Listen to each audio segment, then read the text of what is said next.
Hey everybody, it's Mark Eischen. Welcome back to Taproot Fields. Today we're going to take you down to our farm stand, which opens this weekend on Friday.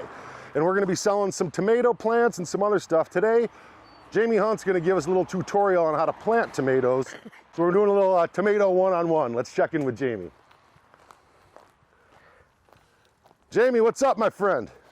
How's it going, Mark? Good to see you, man. Good to see you, too. Got your hands in the dirt. I like it. All right. Absolutely. What are we doing here today, man? Came at a perfect time, Mark. We're planting our tomatoes. We're starting out our plant sale this weekend, Memorial Day weekend. That's typically when we won't have frost anymore. But what I wanted to talk to you a little bit today and explain is that there's two types of tomatoes: indeterminate and determinate. And how you can tell the difference is typically our heirloom tomatoes and our cherry tomatoes will be indeterminate. And when you look at it, you can kind of see these right here? That's a sucker. These indeterminates kind of have the minds of their own. They just kind of grow wherever they want, and they just keep producing. So it's not as much of a bush tomato. Whereas this one, if we look at this tomato plant here, you're gonna see that there's not as many suckers, and this determinate plant will actually bush out a little bit better. Okay. And so that's kind of the differences between the two varieties. We're gonna plant them basically the same way. Where do the terms come from? Is it because that one just kind of grows like willy-nilly, and this is more, I guess, a kind of a disciplined growth, for lack of a better way to put it? Or? Yeah, absolutely. Okay. This is a disciplined growth. This isn't. This will just keep producing. These are great for trellising. We'll come back in here probably next week and put in a trellis for these so that they can grow up. These get 6 feet high as long as we keep taking the suckers off of them. Okay. Whereas this one probably going to get 4 foot and bush out a little bit better and be more tame. Okay, I'm just going to ask questions when I don't understand. So the suckers, so no tomatoes will grow on that. It's just, you're calling that because it just sucks the nutrients out and it doesn't benefit at all? That's a good question. Suckers, I don't actually know where the term comes from, but the reason we call them suckers is that this will actually grow tomatoes out of it. Okay. So if we aren't careful and we don't take these suckers off, then our yields will go down. If we keep an eye on these and keep these trimmed up throughout the season, we'll actually get a better fruit because we'll be pushing that energy into the fruit, and we'll have better yields by taking this off. This might grow 3 tomatoes, whereas if we train this up, we might get 6 tomatoes. Okay, trim them suckers. Yep. Yeah. So the other thing that's neat about tomato plants, Mark, is I'm gonna trim these dramatically. I trim the heck out of these because they actually really like growing. Look how far I'm trimming that up. Yeah. All right. So you see these little nodes here? Mm-hmm. These nodes will actually turn into roots like this. Oh. So we let these get nice and tall in the greenhouse. We got a great root structure. But when I plant it, I'm actually gonna pop this in the ground here. You see where my root ball is way back here? Mm-hmm. I'm actually gonna push these tomatoes into the ground. This stem here will actually start to root and we'll have a huge root system. This will help us so we don't have to water as much. We'll have a great root structure. We'll come back through and we'll mulch this up a little bit more. So you're coming over a good 6 inches from the root ball Yep. and burying that part. I wouldn't have thought that. Okay. You can just bury these right in the ground and they'll pop up. You do me a favor, Mark? Yeah. There's a bamboo stick over there. Would you grab that for us?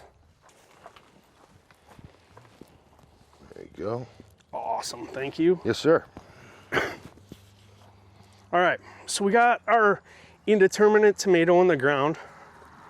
You see I'm pruning as I go. Now, the other thing with tomatoes is that sometimes they like to get a little bit of mold or botrytis or other things on them. Mm-hmm.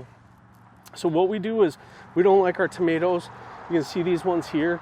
I got no leaves touching the ground. So when we come back and prune, we'll make sure that we don't have leaves touching the ground, right? And this part of the plant, we can just trim like that so it doesn't touch the ground. And I'll probably take this one right here for now. Now we started with a plant that was this big, and look how much we have in the ground. Yeah. So we have a root system that's going to start going over here. We might have to watch for some suckers popping out from that root system till it's fully buried under there. But now a big tomato plant has lots of root structure and can grow up. Okay. So we're going to do the same thing with this Determinate tomato plant, which is the bushy style tomato plant. We're just going to trim off the bottom.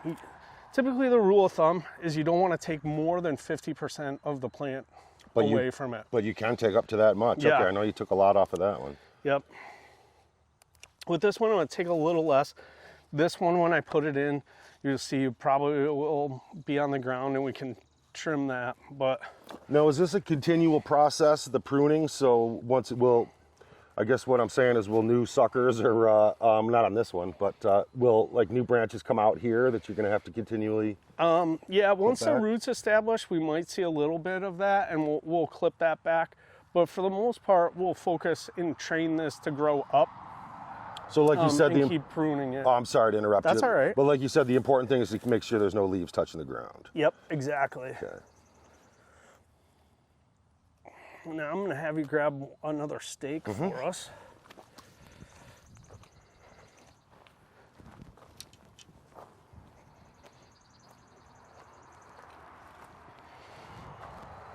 There you go. Yeah, that's perfect. Oh, Thank yeah, you. okay. Let's stake it in there. And we're not going to do this on film, but as soon as we're done filming here, I'm going to get our hose out. I'm going to make sure to drench these with water. Okay. We had them good watered on a root ball, but I can tell by looking at them that the leaves are getting a little bit of floppy. And whenever you transplant a tomato, you just want to make sure that or transplant anything, you want to douse it with water. Sure. Pretty good. Make sure it's happy in its new home. Yeah. So there's plants are available this weekend. Yeah. Here, are they plants this big, or what are we talking about? They're all this big. Okay. Yeah. So the other thing, the reason we did these this big is that both of these style tomatoes will go great in a pot on your back porch. If you wanted to just do one or two of them, you didn't have a garden, you could pop it in a pot and they'll grow great like that. Same system, stake it up, keep it trimmed, and you're gonna have great fruit. Awesome. And what's the period between, when can you expect fruit from this? We'll probably start to see it maybe second, third week in July. Oh, cool. Okay. Yeah. All right. Hopefully then. All right. Well, come on out to Taproot Fields this weekend. You'll see the fruit stands right here on Jordan Road in Skaneateles, New York.